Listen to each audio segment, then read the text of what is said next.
welcome to the We Need to Calm Down podcast. I'm Devon. And I'm Joe. And we're here recording in a room on a typical Tuesday afternoon. That's right. This podcast discusses topics such as Taylor news, song breakdowns, fan theories, and oh so much more. But, Devon, how are you doing today? How are you doing on this fine, typical Tuesday afternoon? It's good. The sun is shining. It's a nice so day. I went to the beach a couple times this week while you you were won't working. Shut up about it. This is that unemployment life when you can just go to the beach on a Monday. Well, you also live right next to the beach. I do. So you're very fortunate. 20 minutes away. Do not disclose the location to our viewers.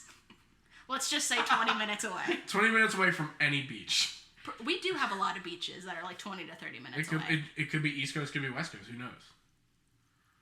Certainly not you. Viewer. Anyways, how are you doing?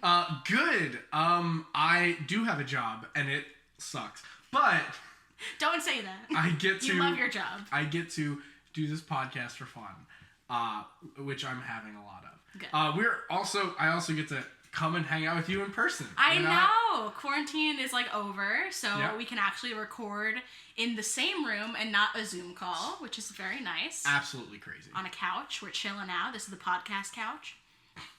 Anyways, so what are we going to be talking about today? I am so glad you asked.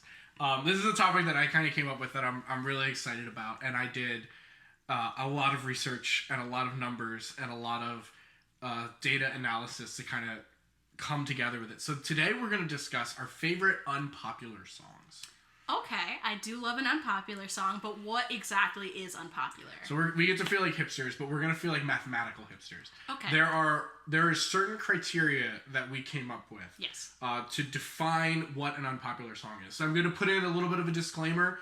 Obviously, what we say isn't going to be Merriam-Webster's Dictionary of Unpopular.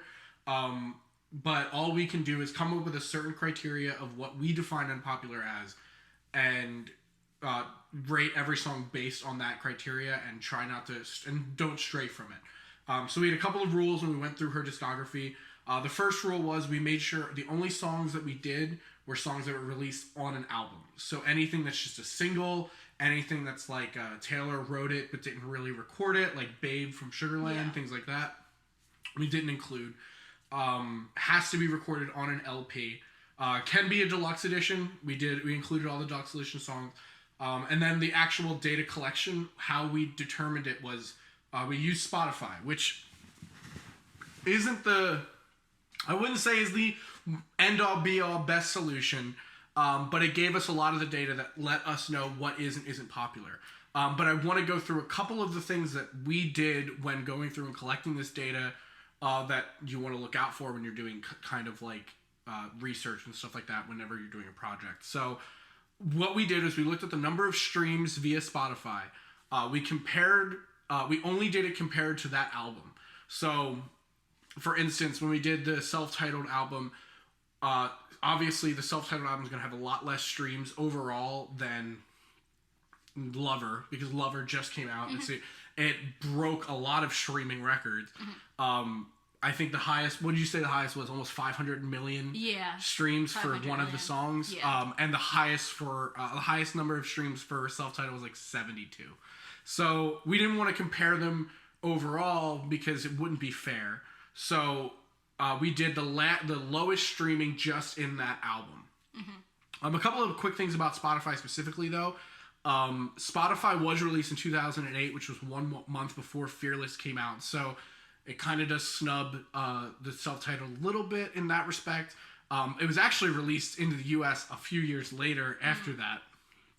And it only hit 2 million subscribers, paying subscribers, in 2011, 1 year before Red was released.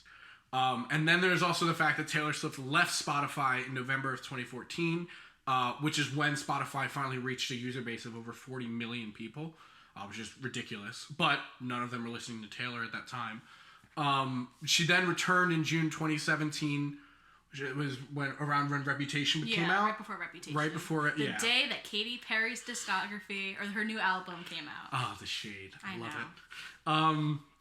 Currently, Spotify has 268 million users, which is astronomical. Yeah. And you can tell it was a lot of fun. We went through together and we were like, we were picking out all of the number of streams for each song and like trying to guess what was the most streamed song in different albums. Maybe we'll do an episode where we talk more about that. We did so much work on this data, we might as well milk it for all it's worth. Joe is a numbers guy. In comparison, I'm the one who's like, this is the technical side of music, and he's like, oh, music sounds good. And I'm like, let's do an equation on Microsoft Excel and figure out some stuff. And I'm like, ooh, numbers, cool. This Excel sheet looks pretty. I really enjoy Microsoft Excel. It is one of my favorite tools to use. We're not sponsored by Excel. We are not sponsored by Microsoft Excel. Hey, Microsoft Suite, if you want to sponsor us, go for it. If you think you need more publicity than your program that's installed in all computers. So Excel... absolutely one of my favorite things. So I went through, me and Devon did, and we made spreadsheets regarding all of Taylor Swift's songs. We got all of the number of streams as of, what was yesterday? June 25th. So as of June 25th, we did all of our, this is the popularity of these songs by June 25th. We did the number of streams. We did the lowest 1/3 streamed of each album. That's a little weird, but the reason that we did that is because each album has a pretty big range of number of songs. So we didn't want to just do the bottom 5 when Self-Titled only had like 14 songs. Something like that, and then Lover had 17. So we kind of made it so on albums where it was like 14, we did 1/3, we got the bottom 5. For Lover, we got like the bottom 6. Yeah. Just to keep it kind of even amongst them all. Keep it even, and also the fact that we had like 5 or 6 songs to choose from, so not all of the songs that we picked were overlapping. We gave ourselves 15 songs total to choose from her entire discography. But we didn't include like we from the albums that we did, but we didn't do any overlap. Yeah. So if there was overlap, we didn't count it. We didn't count it, yeah. So we're going to be talking about 24 songs total today. So we had 6 songs that overlapped for us. And just to make it clear, we didn't have to choose any songs, like 2 from this album, 2 from this one. So there's some albums that we have more unpopular favorites off of them. There are a lot of songs that we have more unpopular favorites. Yeah, it was a very interesting project. It was a lot of fun just to sit together and like figure out how we were going to do this, and what the exact mathematical criteria this was. We will share this information. We discussed earlier we might do a Spotify playlist of all of her unpopular songs, so you can see, based on our criteria, what are unpopular Taylor Swift songs. And you might be surprised. We were surprised at a lot of them. Yeah. That were considered unpopular in terms of like the era that it came out. Good. Yeah. Really good. There's some slaps in here. And like the best song on Lover is unpopular. In Joe's opinion, but okay. So we're gonna do it the same way we did Songs We Cried To. We're gonna go through by record. So these are, I guess the best way to say is the least popular by era. Yeah.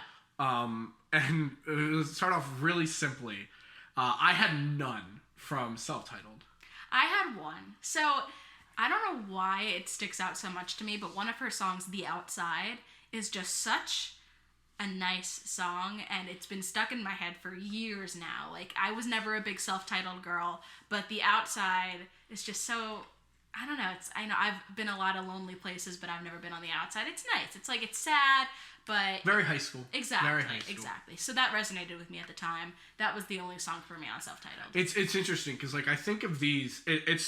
Taylor is such an interesting artist because I kind of split her albums between high school me and then college me, and like everything after Speak Now is college me. Yeah. But I just have distinct memories of a specific playlist of Speak Now, Self-Titled, and Fearless. Yeah. And when it was just those 3, I did like The Outside. Like Outside was a great one. And some of the other ones on Self-Titled were back then I would have considered. Yeah. But for some reason, just nothing. Well, that was nothing on that record. That was the only album that we had that there was only one song.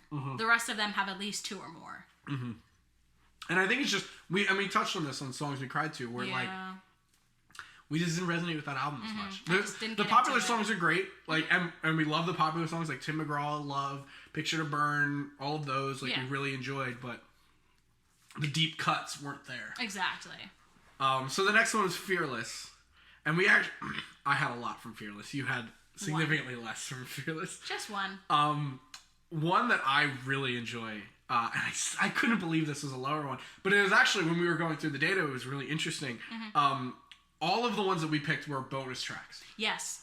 Which makes sense. A bonus track isn't listened to by everyone. Most people will just listen to the regular album. A lot more diehard fans get the deluxe edition. So the bonus tracks kind of get laid off to the wayside a little bit. But what was actually really fascinating was the one that I picked, Jump and Fall, was the only bonus track that was actually more popular than the least popular song on the regular track. So the least popular song that was on the actual original Fearless. CD was Change, which is a good song. Yeah. I like it. It's not bad. But Jump and Fall was the only bonus track that was more popular than it. Interesting. But Jump and Fall, I really like. I love the bounciness of it. I love just like the young love of just like it feels like you're just getting into introduction to love and everything. Yeah. Very upbeat, very positive. Love Jump and Fall. Okay. So that was one of mine, and I think that was the most popular. I think these are actually in order of the most popular too. Oh, nice. My next one was Superstar. I don't know what it is. I really don't, but like I was listening to it the other day because I was like, let me get back into the mood and everything. It's just like the way that she flows through the lyrics of this song. Yeah. And the way that she just like accents it, like superstar, like just that way is just really interesting to me. I think it's an underrated song. I really enjoy it. But the next one we both did. Great song, best bonus track. Good. It was. I will say it is the best bonus track on this album. In my opinion. 100%. Is The Other Side of the Door. The bridge at the end of the song. Another ranting bridge. It's amazing. It's so good. It just comes out of nowhere. I remember I didn't even listen to this song. All three of these songs I never really listened to. I wasn't really into the deluxe edition of Fearless. And my friend Kyle was like, have you heard The Other Side of the Door? And I'm like, no. And he's like, oh, you're like not a good fan then. And then showed me. And he's like, just wait until the end. And the end came on. And I'm like sitting in the car. And my jaw just dropped, and I'm like, oh. When she gets a good ranting bridge, and the best part is it ends. It comes out of nowhere. It comes out of nowhere, and it's a great bookend on the song. And you're just like, what? You're just like, what happened? Yeah, like whoa, like all this emotion just comes out of nowhere, and you just get like all of this stuff out of it. I love it. What's interesting to me is like this. You say like deluxe edition, you never listened to it. Yeah. When I was in high school and I was a big music junkie. Like I would torrent a lot of music because I was a terrible child. Don't steal music. You wouldn't steal a car. But I would just, when I found a band or something I would like, I would stupidly download their whole discography. Okay. Like I would like 3 songs by the band, and I'd be like, no, I want everything they've ever done. Yep. And I would do a lot of stuff where like I would try to find unreleased songs. So when I really got into Taylor, I was like, all right, I listened to all of her good stuff. Let me see if there's anything like secret out. And that was when I downloaded like When Daddy Let Me Drive, like the I'd Lie, like all of these songs that like I was like, no one really knows these songs. They weren't really released. And then like I got the whole suite of deluxe edition Fearless, and I was like, these are like the extra songs. These are the spice. Yeah, like, it's that B-side. It was a great beat. Like exactly, it was a B-side kind of thing. I really enjoyed. Now on to the best record Taylor has ever made. I like stating divisive facts as facts. They're facts. Yeah. So we had 4 from this one, 2 of which we agreed on. Yeah. So the first one was Better Than Revenge. One of the first songs I learned how to play on guitar. I understand it's unpopular, I guess, in this sense, but it's just such a good song. It's such a good revenge song. Let me tell you how most songs from Speak Now don't deserve to be unpopular. Like, that whole album is unskippable, arguably. Better Than Revenge, when I got an electric guitar, it was so exciting for me because I think Better Than Revenge was one of the first songs that I was like, I can actually play a Taylor Swift song on electric guitar. And I probably still know how to play it, like, just from muscle memory, because it's just so easy. But I really... And pop off. I played it so much, because I was so excited that there was a Taylor Swift song that was, like, like electric guitar. Like Yeah. the only songs I could play was like this and You're Not Sorry. Everything else was very acoustic driven and very like just chord heavy. But this was like a hard hitting, like very, very aggressive Taylor. Loves Better Than Revenge. And I love the effect on the microphone that she used for it too. Yeah. Great song. The next one we agreed on was Long Live. Just such a sweet, you know, long live. Yes. It's such an interesting song. I was looking over the lyrics the other day and like she takes that storybook medieval like accoutrement. I'm gonna throw that word out there. Okay. That she uses, but she just turns that dial up to 11. Just like fighting dragons with you. And for me, I'm a giant nerd. If the giant Excel rant in the beginning of this didn't really tip you off. And I'm cool. Yeah. Go watch the last YouTube video and tell me she's cool. Okay. But when I was dating my girlfriend during the time of listening to this, we played Dungeons. She introduced me to Dungeons and Dragons. So like it for me it was like it was a really cute song for us because we were slaying dragons together in Dungeons and Dragons. Yeah. And I love that. And I also love there's a thing Taylor did a lot in this album where she would reference the future with someone where they're not together. She did it with Last Kiss and things like that, where like especially in this song, like even if we're not together, to share with your kids the magical moment that we had. And I love that idea for some reason. I don't know what it was. I really liked that. Yeah, I just like Long Live. I think it's a good sounding song. I think it's just cute and you know powerful. All that. So that was all that I had off of Speak Now. Yeah, because you don't like good music. Yep, that's me. I don't know music apparently. Continue. No, you know music. You just don't like good music. Anyway, I had two more songs from this one. I really liked Haunted. Especially there's the acoustic version that's on this album too, which I think both songs have their own merit. But Haunted, it just has such a grandiose vibe to it. Yeah, I never really got into Haunted. I just when I'm driving and that song comes on, it's like the dun dun dun dun dun. And if you've seen Speak Now World Tour, which hopefully we'll do a review of, just the scene where she just has the bell and she's just like, it's just so epic. I really like it's same thing with Better Than Revenge. I like the big, guitar heavy, hard hitting kind of songs, and Haunted hit that for me. Yeah. The next song I had is Superman. I do like Superman. I will say Superman was a bit of a reach for me. I was getting towards the end of my 15 and I really need to fill this list out. I'll be very straightforward with you. But I do like the sentiment of Superman. It's cute. It's very cute. It's very romantic. I wouldn't say it's anything groundbreaking.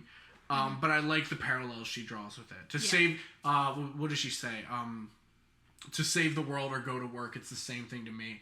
I like that idea that she just enjoys him and whatever he's doing is incredible to her. But you're looking at it like it's calculus. Isn't this 1989? Yep, we're going here. Okay, cool. So the next one's Red, which shockingly, we both say this is one of her best albums, and we only have two. It's because the 1/3 that was low, I guess, just didn't slap as hard as the 2/3 that were great that make up the greatness of Red. I think what it is Red had a really big bonus track edition. They did, and the bonus tracks were not as great as they were on Fearless but it's also weird because like Red as an album has 17 songs. It's a lot. Like before the bonus tracks. Yeah. And so, we only picked two. So let's talk about the first one that Joe did not pick, but I picked. Come Back, Be Here. That's literally the outro of this podcast. That's How true. do you not love it? I love the sentiment. I love the lyrics, and I think when we were looking for a way to end the podcast, I was like, "This is perfect." Yeah. And it doesn't mean like I just love the simplicity of it, and the lyrics are just so like longing. I just love it. I will say the problem that I have with the bonus tracks in Red, and we'll probably go over this in depth when we go over the bonus tracks, is they all kind of blend together. I guess. Like it's really hard. Like you're sitting here talking about it, and I'm like, all right, is that the one about the birthday party? Is that the one about cheating? Is that the one about like? But they all like not lyrically do they go together, like the themes are all different, but like the sound, they all sound so similar. Yeah. They sound like bonus tracks, like you can tell why they weren't on the original album. Yeah. They're just not that dynamically different. Mine a bonus track? Yes. That's what I thought. That's the cheating one. Yeah, that's the cheat. No, or not the cheating one. The girl birthday one. at home is cheating one. The birthday one. This is the birthday party one. Yeah, I picked the moment I knew, which honestly kind of fell off for a bit for me. But when we started talking and doing this podcast again, it just came back in full force. Yeah. And it's just, I think there's just a lot of lines where it's just like you feel disappointment in it. Mm-hmm. I love feeling disappointment. But there's I don't, so that's why I didn't pick it. I don't know what it is. I liked like this, like the hopelessness and the emotion. Sorry, you sound so depressed. No, I love that it's a sad song where you actually feel the emotion in her voice. Unlike Sad, Beautiful, Tragic, where there's no emotion in her voice and it's a terrible song. I love Sad, Beautiful, Tragic. I do not speak for Joe. We are making a regular running joke on this podcast that Devon likes a crappy song in Sad, Beautiful, Tragic. It is such a good song. Anyways, okay, so that is Red. Now we get into the meat of it, where these are some hot takes. Well, before we get into the hot takes, do you want? Well, no, all of these are hot takes. Yeah. Oh. Okay. We're gonna do an ad break. We're gonna talk about our. Give us a couple of minutes. Talk about our sponsor, Anchor, and we will be right back after that. Cool. And we're back after our ad break. Hello. Thank you, Anchor. Yes. So. Now we're gonna get into 1989. Yes, 1989. Which is weird. Yeah. So it's so interesting. The thing I think is so interesting about our duality as co-hosts is we both gravitate towards the exact opposite ends of Taylor Swift's career. Yeah. Like I clearly love everything pre-1989, and you are such a post-1989 fan. I mean, I love Red. I love Red. Red's probably my... Red is like the bridge. Yeah. The bridge between us. And I love a good bridge. And we love a good bridge. Yeah, I mean, I think Red's my favorite album, but then 1989 was where I really, really, really got into Taylor Swift, and I went to the concert, and I was just fully immersed in it, and I was, old enough to kind of comprehend everything. But I do like her new stuff. I'm the kind of person with music that I do like bands' newer stuff because I appreciate the fact that they can evolve with the times. But that's a whole other topic. So 1989, we picked 4 songs. 2 of them we had the same, and then 2 of them were also mine. How many were bonus tracks? It looks like 2? 2. It's just 2? I think just 2. I think, no. Oh, is that not a bonus track? No, I think these 2 are. I thought, isn't? Oh, maybe. Anyways. Who knows? We'll figure it out later. Well, you'll tell us in the comments. So, we'll start off with the ones that just I picked. Yes. New Romantics. How did you not pick that? Honestly, it's good. It's such a bop. All right, it's no longer a bop after that. No, squawks. New Romantics. It was a close one for me. It was really close. No, it wasn't like when I remember when 1989 came out. There was a big fan push for it to be a single. Yes. Understandably. Why? It is don't get me wrong, it is a phenomenal song, and I'm looking back at my choice of Superman over it, and I'm kind of iffy about it. But I think it's more of I liked, like again, like you like the new Taylor, I like the old Taylor. So like I liked Superman better than I liked 1989. Joe likes bad music. I like good music. Anyways, like how we both say the same thing about each other. Like it's fine. Anyways, the second one that I picked just by myself is This Love, and I don't know how you can't like it. It's just so calm. It's so calm. It's Sad, Beautiful, Tragic. Clear blue water. It's just so good. Anyways, This Love. Great song. No, keep talking about it. Tell me more. I won't shut up about the songs I like. Tell me more. Why is This Love not the piece of trash that it is?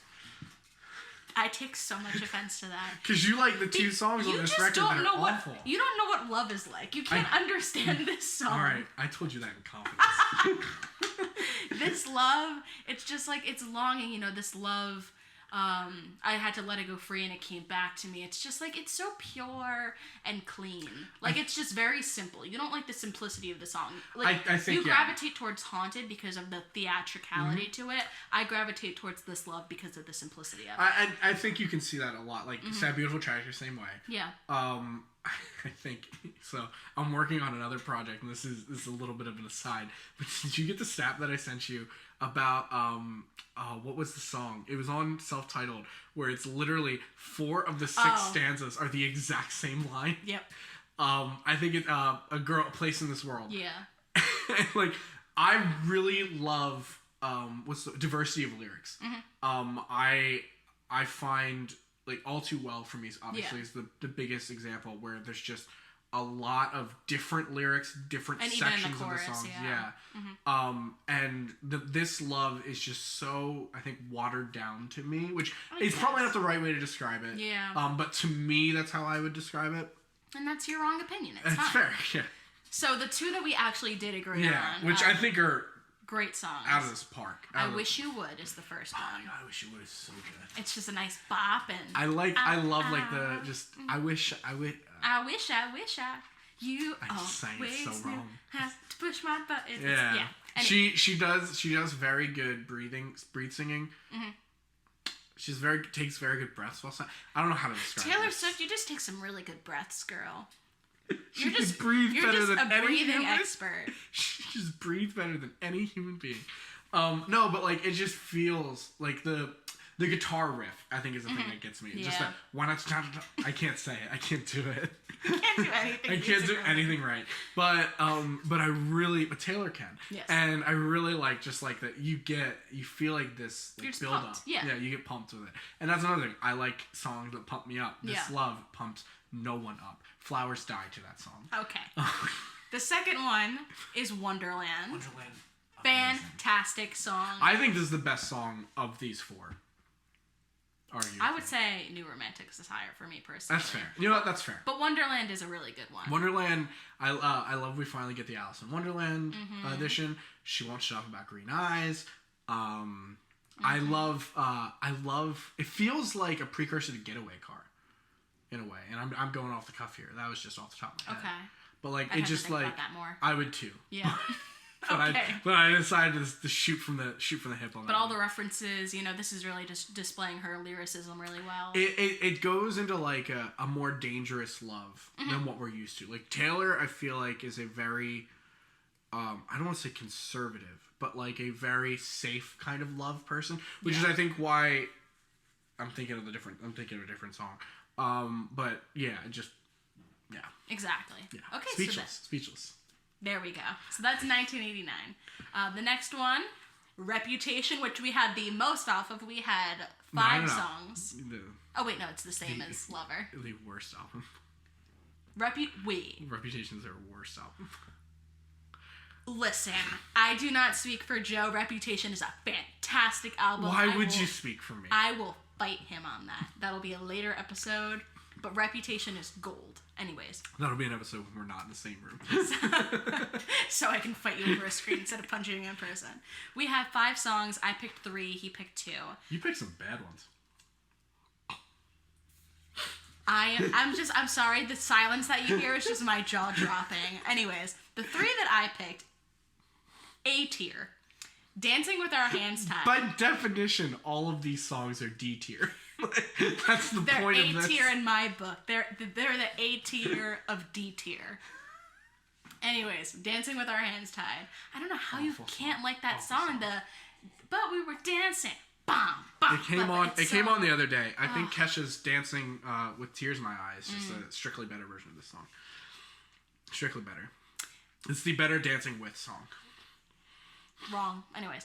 I love Kesha, by the way. Kesha's great, yeah. Dancing with Our Hands Tied. King of My Heart. King of My Heart's I don't know how you can't like King of My Heart. King of My Heart, it's not bad. It's not bad. Just the pacing of it, it's just great. And then it's interesting. The third one is New Year's Day, also a simple song. I think New Year's Day is the best of these that you picked. Really? Yeah, I do. But it's just weird because New Year's Day is so different than the rest of the album, I would say. Yeah. It's funny because you could see switching New Year's Day and I Forgot That You Existed. For switching the albums that they're on. Okay. I could easily see New Year's Day ending Lover. Yeah. And I Forgot That You Existed ending Reputation. I could see that. Which is interesting. You start to see that her albums actually start to blend together towards the end, which is why they're worse. Bad. Wrong.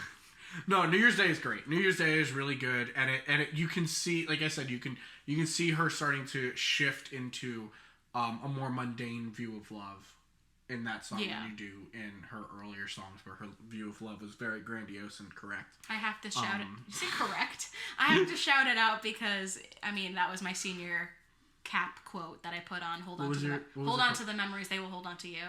Yeah. It's a good quote. It's a good quote.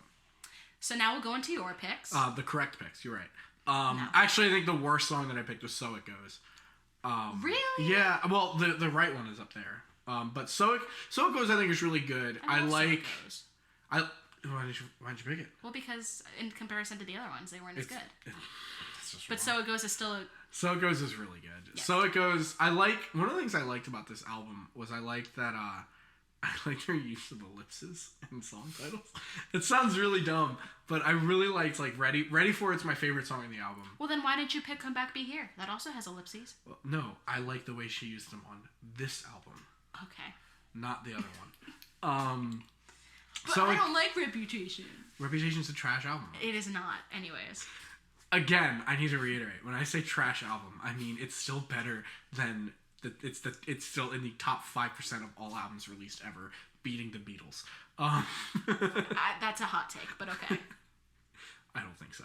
I think the majority of the world, including everyone over the age of 40, would agree that anything Taylor Swift put out is better than the Beatles. I love the Beatles. Okay. Anyway, "So It Goes" I think is really good. I like the dark and echoey vibes that she gives in it. Yeah. The best song of the worst songs is "This Is Why We Can't Have Nice Things." Easily. I like it. It's not one of my tops. I like it because one, it was when you heard it, when you hear it, if you went to the Reputation Stadium tour, you can still envision that part of it. It is very much a stadium tour song. Very well done. I love how upbeat, how in your face it is. It reminds me, to go to another place, it reminds me of Jay-Z's Hard Knock Life. Okay. Because it has that little kid, this is why we can't have nice. Yeah. I think it gives her, it shows a different side of Taylor that I really enjoyed. Okay, great. So that was Reputation. A good album. And we're going to go to her last album. An actual good album. Bad. Okay. It's a good album. Is Lover. Lover's a great album. So off of this, we had only one song overlapping. And did we really? Yes, we did. And we picked well, yeah. So we both picked three. And then we both picked the right answer. And then one of them was overlapping. So, do you want This was insane. What? This, These picks? No, this, the quote-unquote bad songs on this album. Oh, yeah. They are all really good songs. They're all great. Well, I know I'm in the minority on what is the best song on this album. You are. But... Incorrect. But I'll start with, as the one that we agreed on, is "Death by a Thousand Cuts." How that's in the lower third, I don't get it. It's insane to me. Yeah. It's a really good song. It's such a great... Every part of that song is fantastic. Yeah. I can't imagine. Paper Rings is above it. London Boy is above it. London Boy I'm surprised by, but Paper Rings deserves to be up there. I think Paper Rings is less than Death by a Thousand Cuts, though. Paper Rings is good, don't get me wrong, but I think it's less than Death by a Thousand Cuts. Paper Rings is the epitome of a great pop song. Is Paper Rings. I also think Cornelia Street is lower than Death by a Thousand Cuts. You are wrong. You are so wrong. Wrong. We've had this argument since episode 1. Wrong. Anyways. Death by a Thousand Cuts. Good song. I can't wait to get into the breakdown. To get into the breakdown of it. But as a teaser for that, am I the only one who hears LFO's Summer? What is that song? Oh, this is a real teaser. LFO? LFO. It's a boy band from the early 2000s. I can't think of what that song is called. We'll talk about it after this. That's a big teaser because I don't even know what it's going for. But it sounds like that song? Yeah, it sounds like that song. It reminds you of that song. Yeah. The next one you picked. What was the next one I picked? False God. Ooh, give me some jazz. Jazz it up, Taylor. I'll be completely honest. The back half of this album, I hated when I first heard it. Like, I loved, like, tracks 1 through, I Think He Knows. Mm-hmm. And then after that, like, when you got... London Boy was fine. But, like, when you got to Daylight, Afterglow, what was it? Daylight, Afterglow, False God, I was like, these songs suck. Like, and it wasn't even that I was like, these songs aren't as good. It was, these songs are actively bad. And then I listened to them more and more, and they got so much better. Yes. As I listened to them more. Correct. Like, False God specifically in one, like, I thought it was... I remember texting my friend when we were talking about when the album came out, and I was like, this song is awful. It is so bad. And then I just kept listening to it, and it just got so good. Yeah, like, it grows on you. It really, really grew on me, and I really enjoy it. Yeah. And I love that intro with the sax. It's just so good. So your next and then one. the beat, just the... Oh, yeah. Oh, so good. You can't not dance to it. The best song on the album. Wrong. Which I knew was going to be it's the least streamed, right? Yep. The absolute it's like 30,000. Lower than Soon You'll Get Better. So more people are crying about death. They would rather cry about cancer than listen to this song. And they are all wrong. Because It's Nice to Have a Friend is the best song on that album. Nope. It is so It's good. not a bad song. It's just not the best. I know I'm in the minority on this, and I don't know why I like it as much as I do. Yeah. I'm not gonna lie. I get a small point of pride that I like the least popular song. I'm a hipster. I'm Joe. I like wear my nice to wear my have a hat in the friend. middle of June. Yeah. But no, I love the song so much. I love the simplicity of it. Like, and I'll talk about it more when we get to it, but I think one of the things that really stood out to me in this song is in every Taylor Swift song you listen to, she has normalcy in the beginning, building, and then the final chorus, there's like a lot of overlays, a lot of like backup vocals, a lot of additions to the song. This song stays the exact same tempo, the exact same tone. Nothing added to it. It just goes all the way through with the exact same dun dun dun. And that was so unique to me. It stood out. I'm honestly surprised because I feel like you don't like the simple Taylor Swift songs. Yeah, I like the good simple Taylor Swift songs. No, I like the story. I like the message. I really, really, I cannot speak highly enough of that song. Yeah. So let's talk about your... Actually, you know what? I can't even lie. All these you had good picks on this. Thank you. You had okay. really good picks. Afterglow is my first. Afterglow is really good. The concept of the song, the execution, the drums. It's just like doom, doom, doom. This album's so good. This album's so good. So good.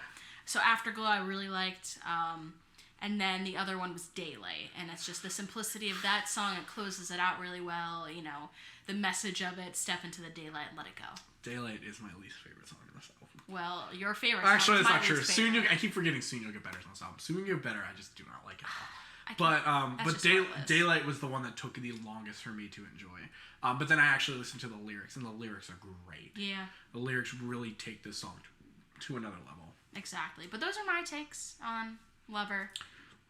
I would love to hear your guys' opinion on this, because nothing makes me happier than proving Devon wrong. Nothing makes me happier than other people agreeing with me and disagreeing with her. Also, nothing makes me happier than people being wrong and agreeing with the wrong person. So either way, it's a win-win for me. Well, so Joe says this, that it makes him happy because it never happens. Because whenever I post on Instagram a poll, everyone always agrees with me and not him. I'm sorry, everyone's afraid to admit the truth. And they just want to go along with what everyone else says. Sure, Jan. Anyway, so thank you guys so much for listening. If you have any comments about it, leave us a review, leave us a comment, like, subscribe. Rate us 5 stars on Apple Podcasts. Or anywhere else. Subscribe on Spotify. Spotify. I can't talk. Subscribe on Spotify. We are on Spotify, Apple Podcasts, and literally everywhere you've heard of that you can hear podcasts, and like at least 5 that you haven't. Exactly. You can find us everywhere. Yeah. So please Let us know what you think. Give us feedback. If there's an episode that you thought of that you want us to do, let us know. We're always trying to come up with more episodes. Yes. We have a giant bank of things that we want to do, but we're always happy to hear some fan feedback, what you guys want to hear. Tell a friend. Follow us on social media. We're on Facebook, Twitter, Instagram at We Need to Calm Down Podcast or It's always a crapshoot whether you do well. WNTCD There you go. Podcast. We're also on YouTube, so you can see our beautiful faces and our outfits. And some extra content.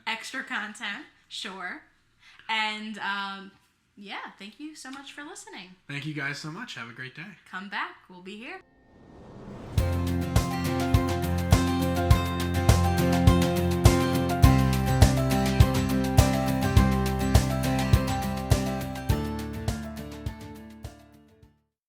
Did you know it's not illegal to drive barefoot?